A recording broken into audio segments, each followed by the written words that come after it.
life lessons foretold. Stay golden, girls and boys, stay golden. Welcome to the Golden Rankings. I'm still working on a name for that.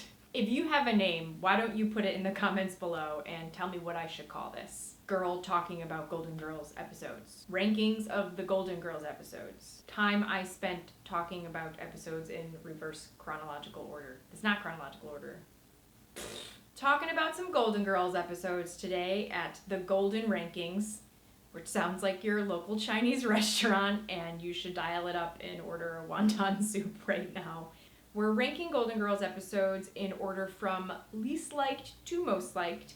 Today, we are going to be talking about rankings number 175 through 172. Before we get into our ranking, remember to subscribe because we still have 172 more episodes to go after this, and you don't want to miss out on any of that. Also, you get to hear me say the word ranking again, and I feel it's a weird word to say out loud. So every time I'm just going to try and say it differently until I feel more comfortable with the word ranking. It sounds like it smells. We're going to start off with our 175th and 174th episodes on our ranking list, and it is Never Yell Fire into a Crowded Retirement Home.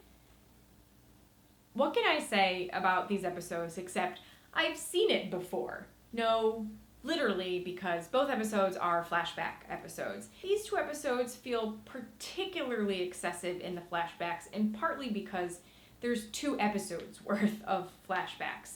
And episode 24 begins with some original content. We find out that Sophia is being accused of burning the home down while making s'mores on her hot plate. A last-minute deathbed confession has pointed the fingers at Sophia Petrillo. Now wait just a minute. This is crazy. Do you have any proof? Did anybody find that alleged hot plate? Presumably it was lost in the fire. Maria was just out to get me. She was always jealous because I still had my own hair. I'm sorry, Mrs. Petrillo. I have no choice but to bring you in on a charge of negligent arson. I've said this before, and I think it bears repeating. My problem with these episodes is there are no stakes, right?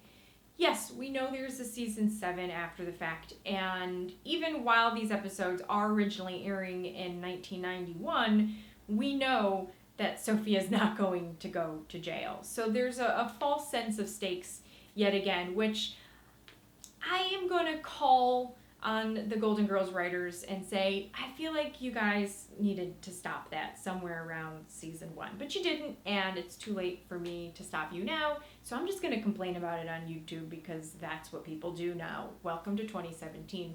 My God, I'm hallucinating.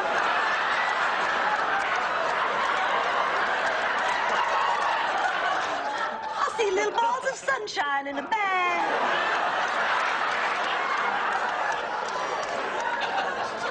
Flashbacks themselves are from great moments in the series up until then, and I enjoy those moments. He sees the portrait and is insulted. It looks nothing like her, and she storms out of his life forever. That peasant girl was me. And that painter was Pablo Picasso.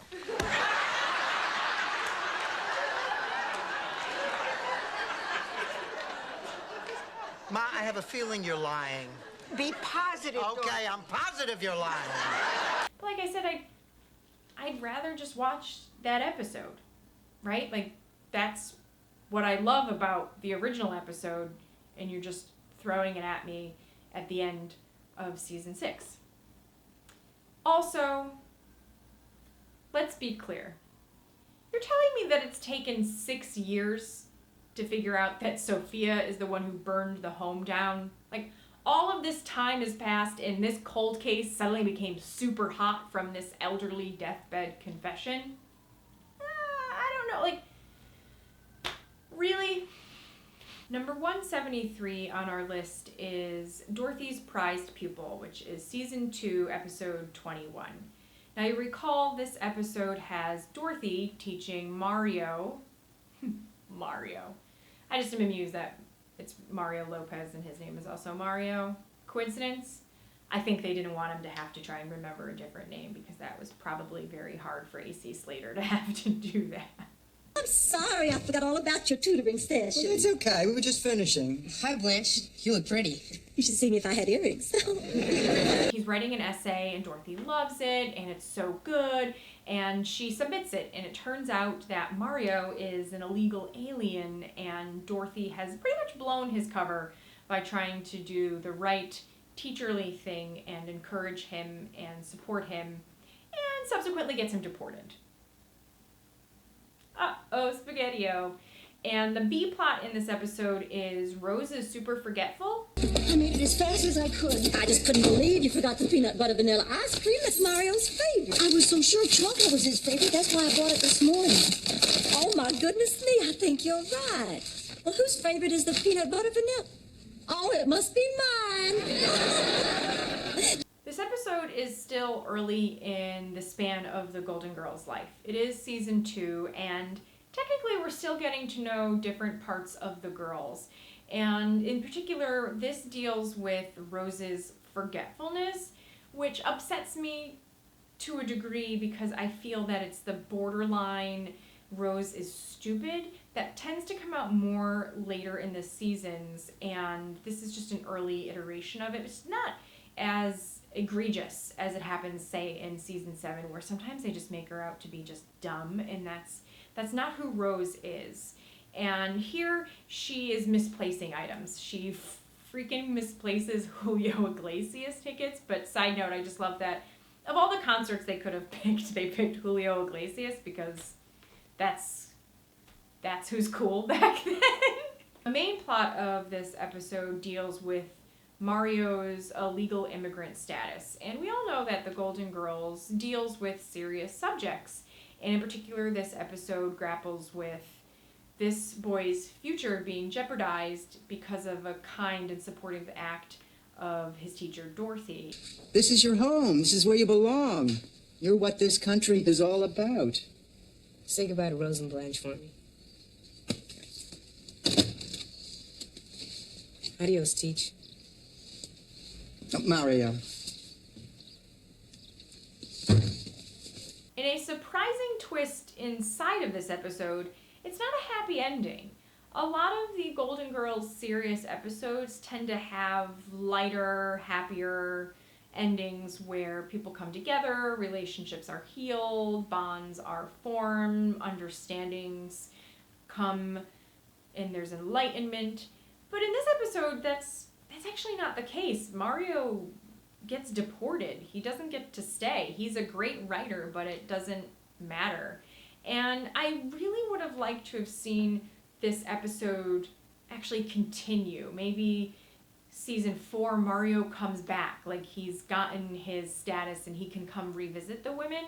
That's partly why this episode is still very low on the quality-like scale, and it's our 173rd out of the 180 episodes. Number 172 for us is Fiddler on the Ropes. Now, I know some of you are going to say, Courtney, I'm really surprised that this wasn't like number 179. Why did you not make it like the second to worst episode of all time? And I hear you on that one. I really do, because this is a particularly problematic but also confounding episode of the Golden Girls. The fact that Sophia pretty much hijacks and then purchases a human with all of their life savings is a very strange plot. Also, unlike anything else they've ever done, and I know that like season 7 of the Golden Girls, like things start to get kind of weird, and that's partly because like you're at the end of the show, right? Like we've used up a lot of our ideas. But this is the middle of the run, and the Golden Girls are at the peak of their enjoyment. Like they're huge in the ratings and they're getting all sorts of accolades. So to have an episode that involves them buying a boxer, Kid Pepe, what are you guys doing? What is this? Come on in, Pepe. Hey, Ma, you bought a prize fighter? It's a once once-in-a-lifetime investment. A week from now, you're going to be kissing the ground I walk on. Yeah, and you're going to be looking up at it from the other side. What happens a week from tonight? Pepe, tell them. Okay? Pepe, boom, boom. Kill Gonzalez. Let's be honest. It's racist. They're buying a Hispanic boxer? Who does that? Who does that? For all of their progressiveness and gay rights and being enraged at, disenfranchisement of different classes of people, they own a person. You do some road work while we talk. Okay? Immigration, Pepe, immigration. And then the boxer has a secret, and he's a violinist who's going to have an audition for Juilliard. What? I mean, the fact of the matter is you have to hope that the reason the Juilliard twist came in is because somewhere along the way someone was like, look, guys, we can't have just a Hispanic boxer being purchased episode. This is just too weird for even us. So give him a skill. Give him something else to do with his hands. Let him make music from the heart. I mean, really? And also, the fact that the girls are like, yeah, we'll keep him for a week. What? Really, guys? And this is not even to get into the problem of, why are they always so poor? Why are they always having money problems and yet they have a piece of clothing every day that's brand new? New jewelry, new shoulder pads, new outfits. They don't seem to lack in the disposable income in that portion of their life, and yet they need money, so they invested into CDs, but really Sophia takes it and she buys a boxer. Side note, Kid Pepe also shows up as Enrique Mas, and that's Rose Nylund's boss in future episodes, so I just enjoy that they're like, we're going to give you another shot, and this time we're going to give you a legitimate job instead of making you into a stereotyped boxer. Now that we've gone through our episodes for this episode, let us know. What did we get right? What did we get wrong? Do you feel that something else was worse than Fiddler on the Ropes? Is that your favorite episode of all time? If so, please leave a comment below and let me know why, because I truly want to understand. We appreciate you visiting the channel, watching our episodes. Don't forget to subscribe. You can like and share this video with all of your Golden Girls friends. You can write us on Facebook and come back again. We're going to have more rankings because we still have 172 episodes to go. We're probably each going to have like 3 birthdays between the time of now and when we get to episode 1. So settle in. It's happening.